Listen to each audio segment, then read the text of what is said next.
Damian Calhoun. Hey, Greg. Your thoughts on the game?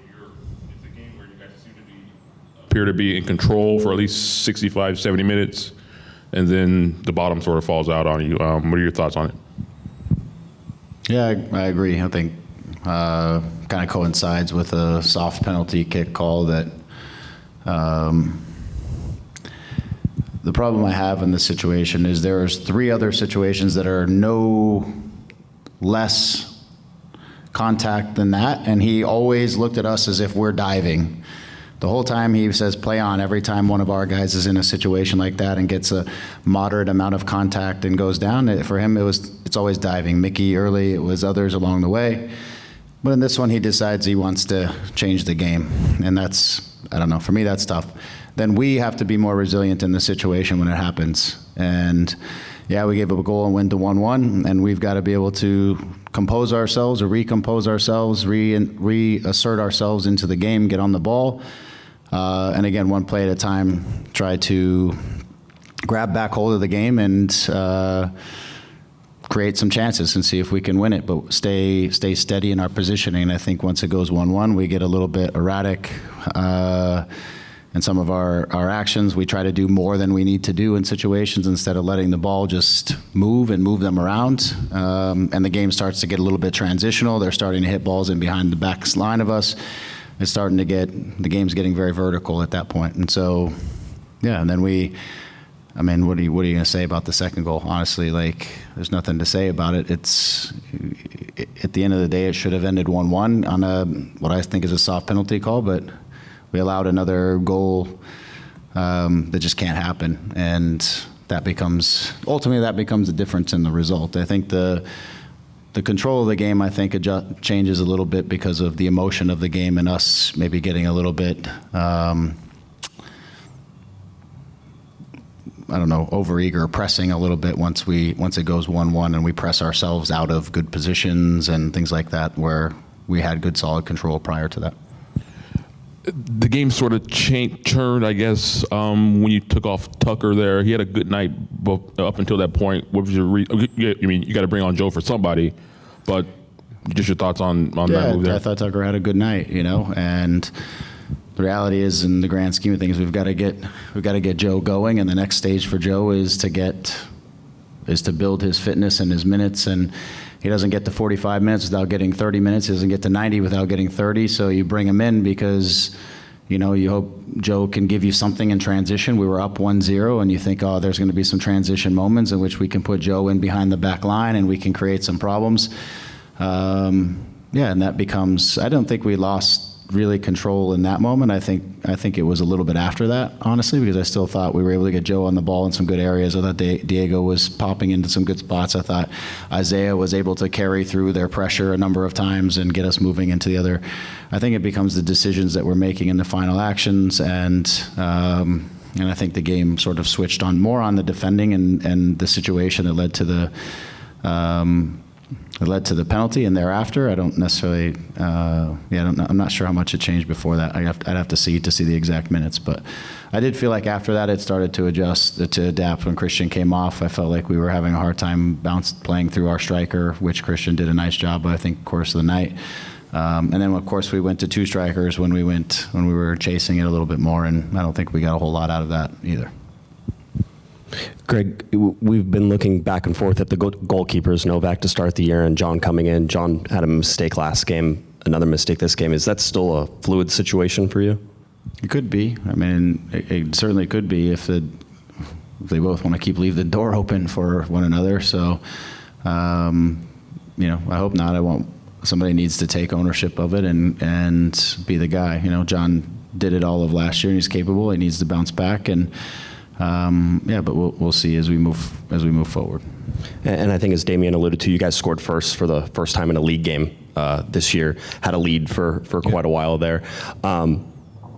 Does it hurt that much more to sort of be in that really good position for the first time this year in the league, and then to see that slip away, or yeah, a little bit. And the way it slipped away is is part of the problem, because it's there. I can go through, I don't know how many goals we've given up over the course of the season. I'd have to add them up, but at least half of them have been somewhat ridiculous for us. And there's points inside of those goals that we've lost because of it, and that to me is like unacceptable for where we are at this point and coming back as champions to be giving up these types of soft goals in ways that, again, mean you're losing points. Yeah, I understand. Also, we're not scoring a ton of goals at the moment and creating a boatload of chances. That I think is going to continue to grow and evolve with this group as we continue to get healthier, connected, more detail-oriented in some of those things. I think we're going to improve in those ways, but there's no reason why we're giving up these types of goals. And we had some other okay looks, decent looks. We hit the post. We had some other good spots. I thought we had some really good spells of possession. I thought,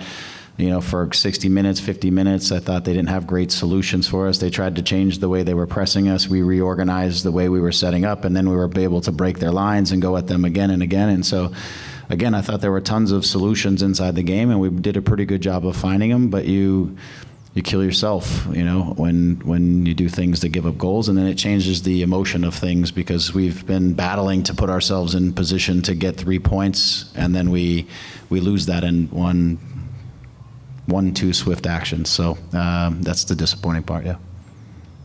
Go ahead. All right, Greg, so today was Joseph Paintsil's first action of 2025. What did you see out there? I know you highlighted that a little bit earlier.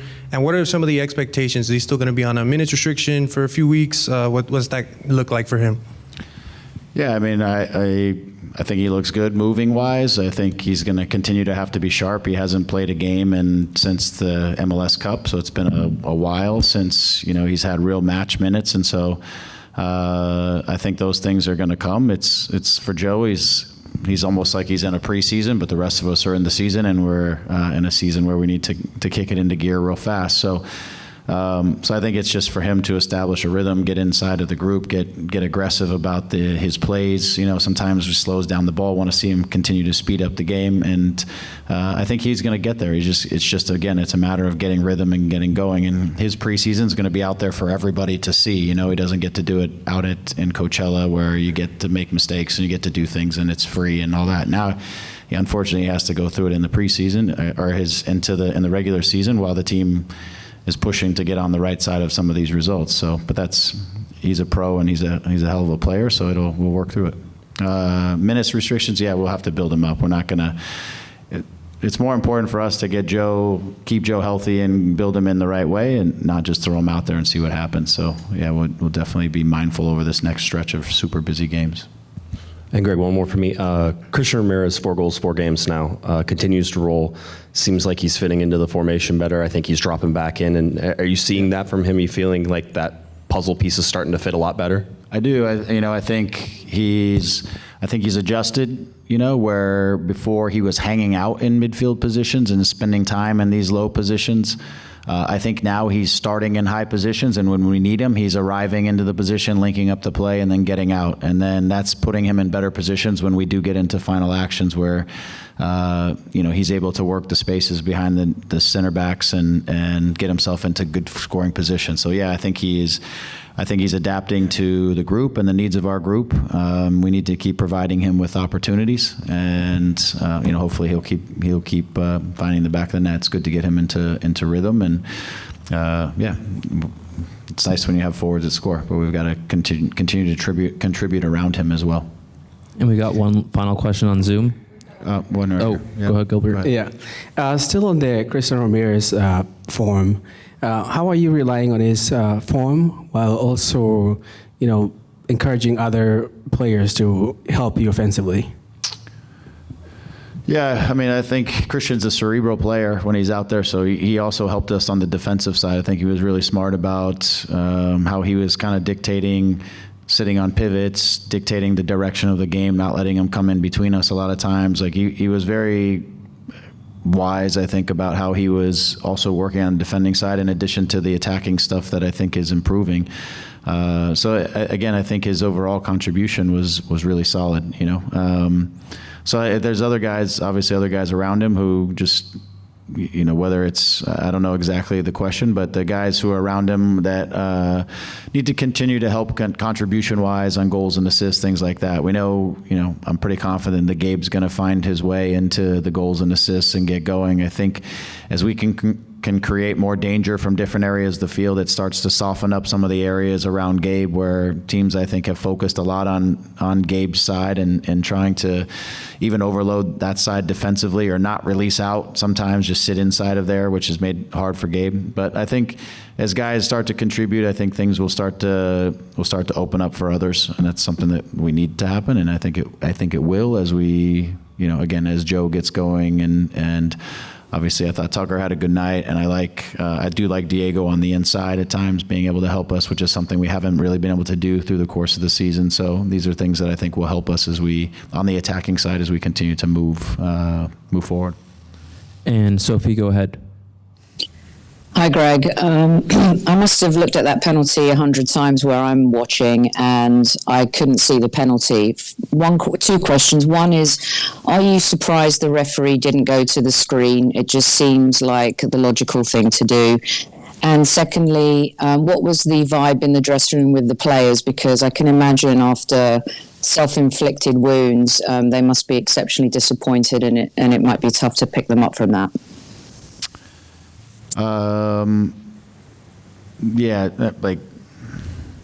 To me, the only reason you call that is because you're antsy and you want to get involved in the game and you want to make a call. There's really like a tap on the heel, and the player obviously kind of throws himself onto the ground. It's at the corner of the box. It's not going anywhere. There's nothing there. It's again, once you make the call, the threshold to change the call is so extraordinary that it becomes almost a waste of time. Like if there's any contact at all, they're just not going to change it, right? And so that becomes the issue. And then it's the people in his ear that are telling him one thing or another. They're the ones that would have to advise him to go to actually look at it if they think that he clearly and obviously, which should be a high threshold, got it wrong. And if they said to him, it's extraordinarily soft and you shouldn't have made the call, but he did get a piece of him, he still can't change it. So once it's called, it's called. And that became the issue. As far as the group, yeah, they're frustrated because, again, I thought they had a good stretch of the game tonight, and I thought there was some good performances to a point where we have the self-inflicted wounds, and then I think that is starting to wear a little bit because it's obviously not getting results, especially at home, becomes emotional in terms of the energy in the group and the team. So I don't, as I said to them, and I think, and they see it, it's not so much that we're like playing poorly through the games, because it's like from box to box, we've been okay. In all of these games, we really haven't been played off the field in any of these games. It just comes down to mistakes and the way we're giving up goals and the fact that we're not scoring more goals than we're giving up, which is going to be a work in progress. So, I think the frustration is just, it's the results and it's the way we're giving up goals as much as anything. All right, thanks. Thanks, Greg.